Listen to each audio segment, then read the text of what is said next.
गुरुदेव, कोटि कोटि वंदन। आज का सवाल है कि मुक्ति क्या होती है और वो कैसे मिलती है। वो जो मुक्ति महापुरुषों ने दी है, मोक्ष का क्षय, उसका नाम मुक्ति। मुक्ति और मोक्ष एक ही है, जो मोक्ष कहो या मुक्ति कहो। मोह का क्षय उसको मुक्ति कहते हैं। सीधी बात यह है, मोह का क्षय, जिसके मोह का क्षय हुआ है वो जीव मुक्त है। यानी चाहत सारी खत्म हो गई। हाँ, मोह का क्षय उसका नाम मुक्ति है। अब दूसरा किसी महापुरुष ने बताया है, मैं कल भी कहा था, छूटी हृदय की गूंचली, छूटी हृदय की गूंचली, मिटा मन का गुभाव, कृष्ण दास सो जीव मुक्ते, जाका शांत सरल स्वभाव। अरे अरे, कृष्ण दास सो जीव मुक्ते, जाका शांत सरल स्वभाव।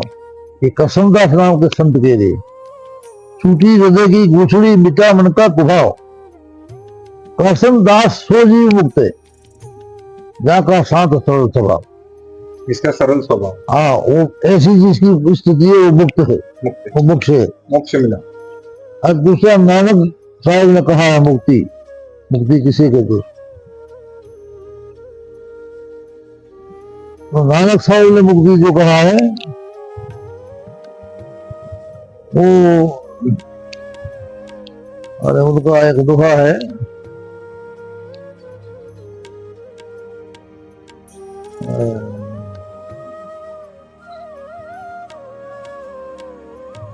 भूल गया। नानक साहब ने भी मुक्ति पे एक दोहा लिखा है,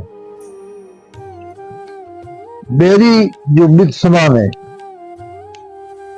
बेरी जो मित्र समान है, नानक कहे रे मना मुक्त तेहि को जान।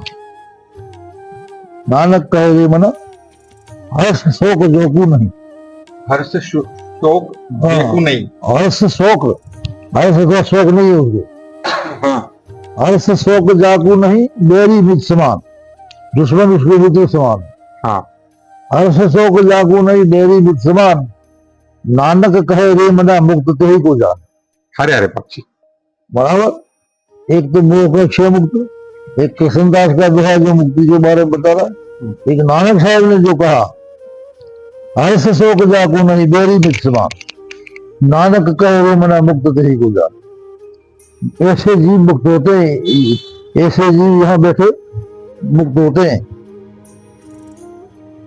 तो जो ऐसा मुक्ति का पेड़, वृक्ष बड़ा लंबा है, ऊंचा है, बड़ा ऊंचा वृक्ष है, वो विरला पक्षी वहां पहुंच गए उसका फल खाते हैं। ये मतलब ऐसे रहना, हर्ष शोक नहीं करना और बेरी को मित्र समान देखना, ऐसे तो विरले लोग होते है ना। हर कोई ऐसे हो नहीं सकता, किसी से द्वेष होता है, किसी से दुख होता है, किसी से ईर्ष्या होता है, सबसे ही अपने पड़ोसी आड़ोसी से सबसे ईर्ष्या होती है। ऐसे जीव हो जाए तो सभी जीव मुक्त है, समझे लो। हर्ष शोक जाकू नहीं, बेरी मित्र समान, दुश्मन उसको मित्र समान है, उसका दुश्मन होता ही नहीं कोई। नानक कहे रे मना मुक्त तेहि को जान, वो मुक्त है, ऐसे जीव मुक्त है। और ये मुक्ति हर एक मनुष्य का काम नहीं है, क्यों? हर एक मनुष्य ऐसा रह ही नहीं सकता। हर एक मनुष्य को ईर्षा, द्वेष, दंड, दुख आने में रहता ही नहीं। वो विरला पुरुष मन को रिसर्च करके, मन को संयम करके, करते करते करते विरला मनुष्य कंट्रोल करता है। मुक्त पुरुष जो है उस सबका सहन कर लेता है, सबका सहन कर लेता है, ऐसा धीर गंभीर उसका स्वभाव होता है। मुक्त पुरुष किसी से द्वेष नहीं करता, किसी के बुरा नहीं मानता, किसी का बुरा हो ऐसा नहीं मानता, सबका भगवान सबका पहला भला करे, उसकी बाद मेरा भला करे। सब में परमात्मा देखता है। सब में परमात्मा देखता है। तो ऐसे जीव मुक्त कबीरदास ने अभी साहब ने कहा, वो मुक्ति का वो पेड़, वो वृक्ष बड़ा ऊंचा है, ऊंचा तरोवर गगन फल। बहुत पेड़ ऊंचा है, गगन में फल लगा है, आकाश में फल लगा है। ऊंचा तरोवर गगन फल को विरला पक्षी खाए। इतनी जो उड़ान जो भर सकता है वो फल को वो खाता है। ऊंचा तरोवर गगन फल को विरला पक्षी खाए, वो फल को वो खाते हैं, जीवित ही मर जाए। जो जो जिंदे मरते हैं वो मोक्ष अथवा मुक्ति को खा जाते हैं, उसको फल वो भोग सकते हैं। और जब तक मनुष्य जिंदा है, मनुष्य जिंदा किससे है? मनुष्य आशा तृष्णा में विश्व में फंसा है, तब तक मनुष्य आशा के पास में बधा हुआ जिंदा है। मन जो ऊंचा तरोवर गगन फल को विरला पक्षी खाए, वो फल को वो खाते हैं, जीवित ही मर जाए। जीवित ही मर जाए। मरना मरना सबको कहे, मर नहीं सके कोई। मरना मरना सबको कहे, सबको कहे, मर न सके कोई। मरना तो ऐसा मरना बहुरी जन्म लो। अरे अरे बाबा, मरना तो ऐसा मरना फिर उसका जन्म होना चाहिए, न होना चाहिए। तो जन्म जिसको आशा तृष्णा नहीं है, जो आशा तृष्णा का त्यागी है, वही फिर जन्म नहीं ले सकता। बाकी आशा तृष्णा लेके जो मर रहा है, वो तो कोई मनुष्य बनो, पशु बनो, पक्षी बनो, पावर बनो, गधा बनो, कुत्ता बनो, ऊंट बनो, तो बनेगा बनेगा बनेगा। मनुष्य यहां से मर के बहुत दूर नहीं जाता, दूर परमात्मा तक तो कोई जो अहर्निश जो परमात्मा का भजन करता है, अहर्निश जो जिसने निंदा को, ईर्ष्या को, हर्ष को, शोक को त्याग दिया है, ऐसे पुरुष परमात्मा का भजन करते करते उसमें विलय होते। बाकी पूरे जीव तो ईर्ष्या से, निंदा से, झूठ से, कपट से भरे पड़े। अब वो जीव कैसे परमात्मा को प्राप्त कर सके? वो जीव परमात्मा को पसंद नहीं कर सकते। इसलिए ऐसे जीवों को न पितृलोक मिलता है, न स्वर्गलोक मिलता है, मोक्ष तो बात ही दूर रही। ऐसे लोग तो अपनी आजू बाजू घूमते हैं। कहीं घर का कुत्ता होके रह रहा है, कहीं बिल्ला होके रह रहा है, कहीं बेर होके रहा है, भैंस होके रह रही है। ये सब घर में जितने बिल्ले घूम रहे ना, ये बिल्ले घूम रही है, ये कुत्ता घूम रहा है। मैं याद ही नहीं करता, मैं उनको बता सकता है कौन चीज है। अरे अरे बाबा, अरे अरे, उनको बता सकता है कौन चीज है। इस घर में जो रह रहा है, ये कौन चीज है? पहले इसके घर में कौन था? वो इसी बन के रहते, घर में रहते, उधर ही आसपास बस कुत्ता बन के रहते हैं। वो उसी घर में अपने परिवार को देख रहा है, टगर बगर बिना बन की नाव में करता रहता है, आकांक्षाओं में लिप्त होने की वजह से। बस वो ऐसे तो कितने लोग को नहीं जाते, दो लोग को नहीं जाते, वो सीधे कोई पशु पामर बन के यहाँ आजू बाजू रहते हैं बस। अरे अरे, वो अपने परिवार को देखते रहते। तो ऐसे पूरे जीव जो पशु पामर भी जन्म लेके आशा के पास से उस घर में आके रहते हैं, उसी घर की आजू बाजू रहते हैं, उनके घर वाले को देखते रहते हैं, ये मेरा घर वाला घूम रहा है। और घर वाले उसको नहीं पहचानते कि मेरा बाप था, दादा था, ये बिना बन के यहाँ आया है।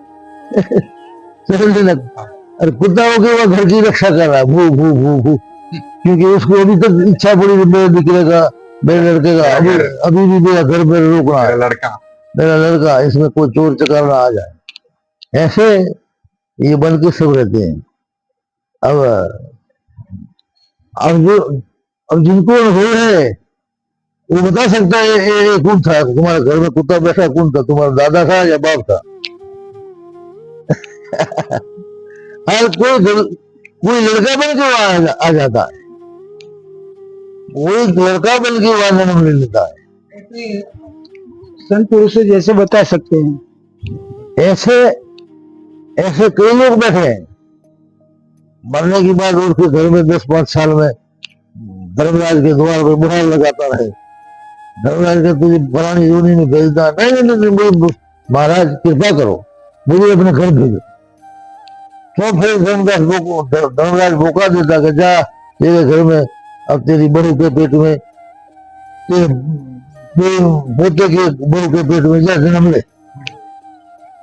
और फिर लड़के की बहू के पेट में जन्म लेता था, उसका पोता उसके औरत के पेट में जन्म लेता है, जन्म लेके बच्चा बन के बाद जन्मता है।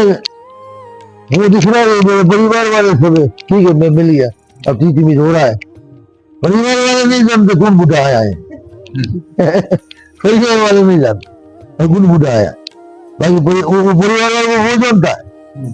तो ऐसा जीव को गए बहुत दूर भी जाते ना, छोटा मोटा शरीर धारण करके इर्द गिर्द रहते हैं। वृक्ष तो ऐसे जीव होते हैं, मरना मरना सबको कहे, मर न सके कोई, मरना तो ऐसा, मरना सबको कहे, वो मर गया वो मर गया वो मर गया, कभी सब कहते वो मरता नहीं है, वो तो दिल जन्मता है, मरे कैसे, वो तो जन्मता है, मरे कौन, मरना मरना सबको कहे, मर न सके कोई, मरना तो ऐसा मरना बहुरी जन्म लो है, जिसका जन्म नहीं होता वो पूर्णतः मरा है, बाकी दूसरे जन्म से मरे कहां से, सिर्फ चोला बदला है, क्या बदला है, सिर्फ चोला बदला है, सिर्फ चोला बदला है ना। तो किसी सूफी ने कहा सक्षम वही है, मुर्दा वही है, सक्षम वही है, मुर्दा वही है, हाँ, खाली कफन बदला है, खाली कफन बदला है, वही शख्स है, मुर्दा वही है, उसी शख्स का मुर्दा है, शख्स वही है, मुर्दा वही है, खाली कफन बदला है, बस उसका कफन जो था सफेद था, उसको हरा उड़ा दिया, बस मुर्दा वही है ऐसे शरीर खाली बदल के आता है, मुर्दा वही होता है, शरीर जीव वही होता है। इसलिए जीव देवलोक को प्राप्त करना, मुक्ति को प्राप्त करना, मुक्ति को प्राप्त करना बहुत बड़ी बात है। देवलोक प्राप्त तो सुख, वो भी सुख का एक आशा है, वहां पे भोग भूमि है, वो कुछ नहीं, वहां पे भी भोग है, वहां पे भी इच्छा है। ऐसे कोई देवलोक में इच्छा नहीं है, देवलोक इच्छा से भरा पड़ा है। अरे बाप जी।